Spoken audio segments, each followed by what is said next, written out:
E pra të nderuar miqtë e mi, ja ku po ritakohemi me mua Tirona Lilin këtu në kanalin Monitor TV për të folur pak për Xheneta Fetaun. Në një intervistë shumë të sinqertë dhe të vërtet në Kosova Show, Xheneta Fetau mbrëm ka hapur zemrën e saj ndoshta më shumë se kur. Ka shuar shumë kuriozitete. Ajo tha një fjalë që në fakt mua më tërhoqi vëmendjen në momentin kur moderatori i këtij spektakli të Shpëtim Desku e pyetën thot për kë po qan? Kush është ky i dashuri? Xheneta thot është një i dashur që unë nuk kam sot komunikim, por kanë shoqet e mia. Ndërsa, çfarë nuk kuptonte shoqëri për Xhenetën? Shoqëri nuk kishte shumë, por kishte afrimitet.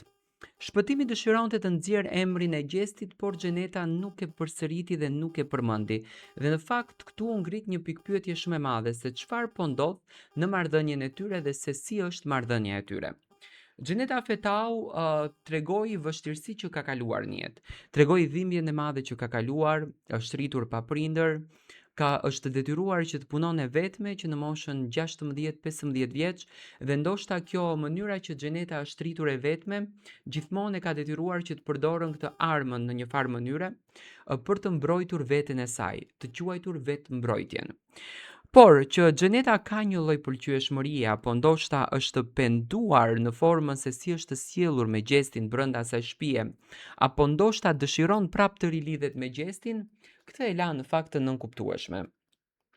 Xheneta nuk e pranoi që shkruajnë. Do me thënë ajo nuk tha që ka një lidhje dashurie, nuk tha që ka krijuar një romancë dashurie, nuk tha që ka krijuar një energji me dikë, ajo thjesht do me thënë tha që nuk flasim aktualisht, momentalisht, shkruajnë shoqet e mia ndonjëherë me të, por më mirë le ta kujtoj me vujtje se sa do me thënë të pranoja këtë realitetin.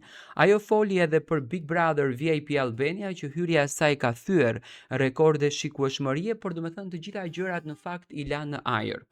Unë mendoj që Xhenetës nëse do të jepeshte një mundësi, ky është mendimi im, për të rikthyer me gjestin, ajo do ta kishte vendosje të rikthehet sepse ndoshta energjia, kimia, mirëkuptimi që kishin me njëri tjetrin, ato të dy bënte që të ishin të veçantë dhe të ishin të mrekullueshëm në lidhjen e tyre. Por Xheneta e la të nënkuptueshme që ndjen për dikë dhe për veshjet, ajo tha që ishin veshje të thjeshta, nuk e tregoi që ishte veshja e gjestit në klipin Haram, por do me thënë e la të nënkuptohet që për dikëndi vuan dhe në këtë rast do me thënë ai që vuan është gjesti, sepse ajo filloi që të qeshet shumë dhe ja thonte Shpëtimit 2-3 herë se unë e di se ku dëshiron që të dalësh ti, unë e di se ku dëshiron që të shkosh ti.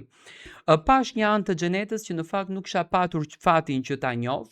Në Big Brother ndoshta Xheneta nuk është se përzjodhi ta tregon veten e saj, e pash që është natyrë shumë paqësore, është njerëz shumë i drejtë, është vajzë shumë e mirë dhe në fakt më la një përshtypje shumë të ëmbël. Do me thënë një vajzë që e shikoja që dëshironte gjithmonë mbështetjen e njerëzve dhe ajo që në fakt më tërhoqi vëmendjen ishte reagimi i Adrit në momentin kur tha që ne kemi prishur raporte dhe aty e pa Xhenetën që u dhimbs shumë, u lëndua shumë nga fakti se ndoshta Xheneta nga që është rritur e vetme, nga që ka luftuar e vetme, nga që ka ecur në jetë e vetme, i ka krijuar shoqëritë dhe i ka ruajtur si diamant, por sa diamant shoqëria e ka ruajtur Xhenetën. Xheneta Fetau tha se përpos talk Big Brother do të vjen me një super projektin e saj, nuk është se ka dhënë detaje, por unë uroj vetëm të mira dhe me patjetër që ta ndjekim se çfarë do sjell ajo tek publiku.